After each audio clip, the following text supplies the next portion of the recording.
Assalamualaikum warahmatullahi wabarakatuh. Buat teman-teman tani dimanapun Anda berada, selamat pagi dan selamat beraktivitas. Wabil khusus buat teman-teman pejuang pangan keluarga dan pejuang pangan Indonesia.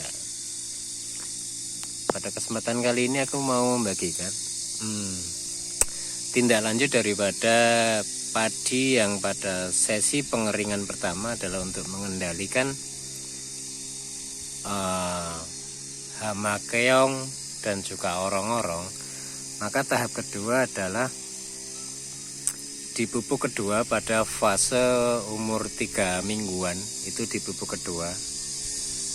Nah, habis dipupuk itu nanti langsung dikeringkan lagi aja, karena kalau tidak dikeringkan itu repot. Oke, banyak teman-teman yang bertanya, terus bagaimana pengendalian rumputnya? Nah ini teman-teman ya, kita kasih tunjuk.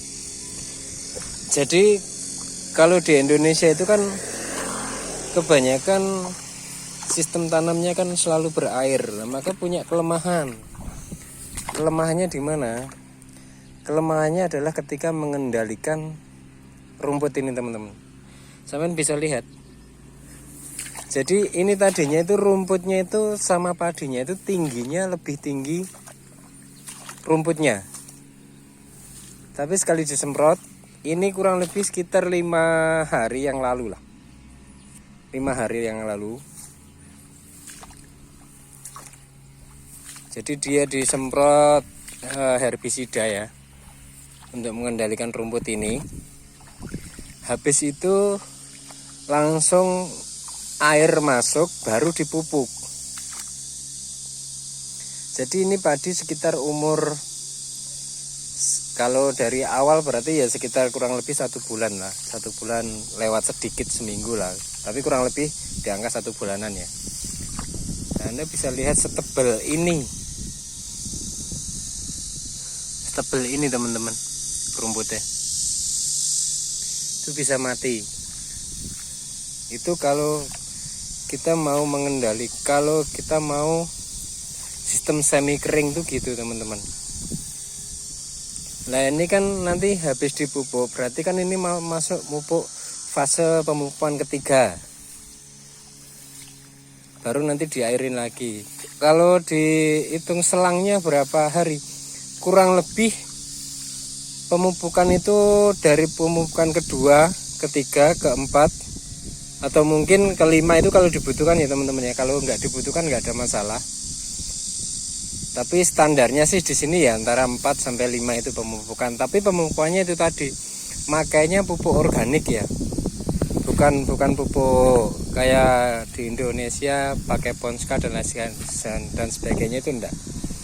Jadi cara pemupukannya itu pakai urea hanya 1 kali pasca tanam. Sehari 3 hari setelah tanam itu baru dipupuk pakai urea itu ya. Itu sama, tapi selebihnya orang sini makainya pupuk organik. Nah, di sini Anda bisa lihat ketebalan daripada rumputnya ini. Sangat luar biasa ini. Tapi ini nanti tuh di waktu mupuk ketiga nanti udah nggak kelihatan, ini rumputnya ini udah hilang, udah tenggelam, dia udah kering, padinya udah ke atas. Ini seperti yang pernah saya review pada video sebelumnya juga ya, bagaimana cara mengendalikan rumput nih. Kan banyak pertanyaan pada satu video momen pengeringan pasca tanam, maka akan menimbulkan kasus baru. Kasusnya apa? Kasusnya tumbuhnya rumput. Nah, kalau tumbuhnya rumput itu di sini tidak menjadi soal teman-teman ya, tidak menjadi satu problem buat petani. Bahkan mereka tuh mungkin malah sedikit beruntung karena ada apa namanya, rumputnya ini. Untungnya di mana? Nah, dengan disemprot begini kan jadi pupuk gitu teman-teman ya.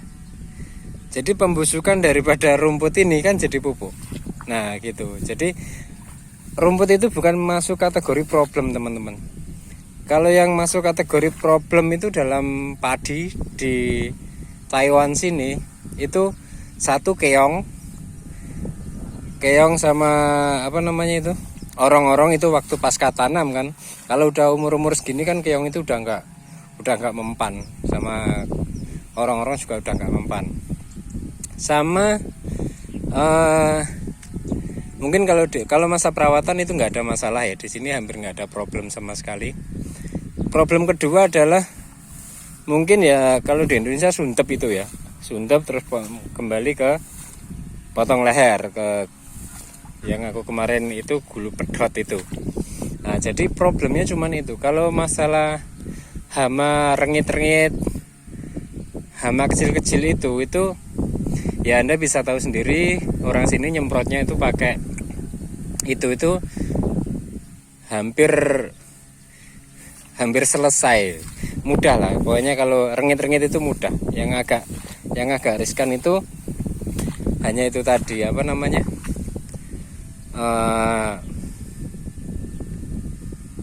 potong leher itu, karena itu sebenarnya hanya faktornya adalah ketepatan penyemprotan saja. Jangan sampai telat. Ketika padi itu sudah mulai mucuk, maka ada keterlambatan penyepraian, keterlambatan nyemprot, udah selesai sudah. Nah itu hanya faktor waktu kalau itu teman-teman ya. Nah, gitu teman-teman nih. Jadi rumputnya ini nih saya injek itu tebelnya. Nah, kalau penyepraian apa namanya herbisida ini lebih tepatnya ya di umur segini ini, umur 1 bulanan lewat sedikit lah kurang lebih itu kan. Alasannya apa?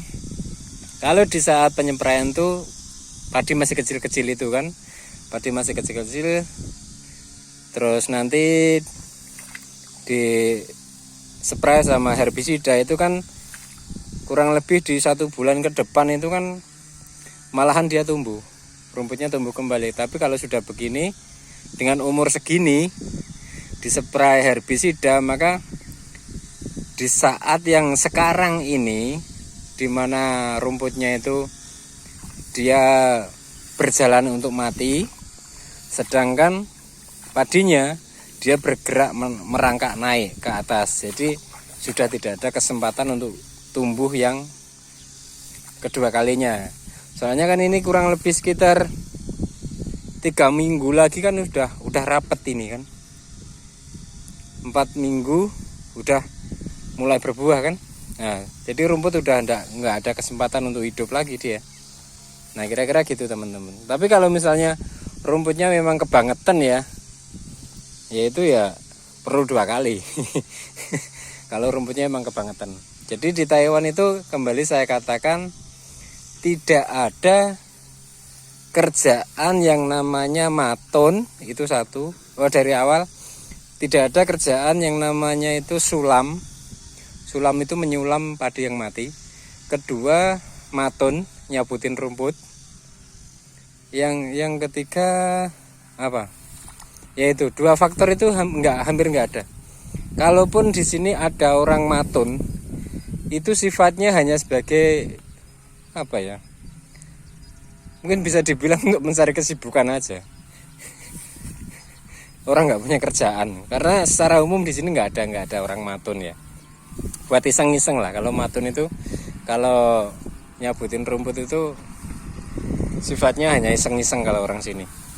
Nggak ada kegiatan yang hampir kerjaan yang nggak berguna kalau di sini tuh teman-teman ya. Karena memang metodenya seperti ini. Dan ini tuh rumput itu loh teman-teman. Kalau di Indonesia rumput teki loh ini, yang ada, yang kalau cuman di itu apa mati ntar hidup lagi, ini yang ada, yang bawahnya ada indil-indilnya itu loh. Ya mungkin kalau di Indonesia agak dikit susah juga ini matiin rumput ini. Itu sama rumput-rumput bawah itu juga mati. Jadi kalau padi seumuran segini itu kan spray pakai pressure yang biasa saya review itu kan sampai ke bawah, sampai ke dasar teman-teman ya. Nah ini kurang lebih 5 hari setelah pasca penyepraian. Hasilnya seperti ini teman-teman, Anda bisa lihat sendiri.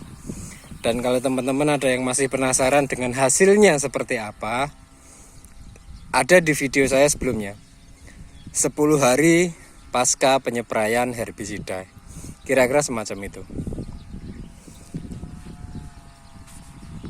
Oke teman-teman, sampai di sini dulu ya.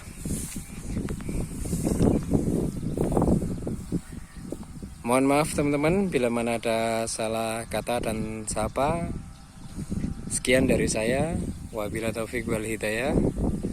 Wassalamualaikum warahmatullahi wabarakatuh.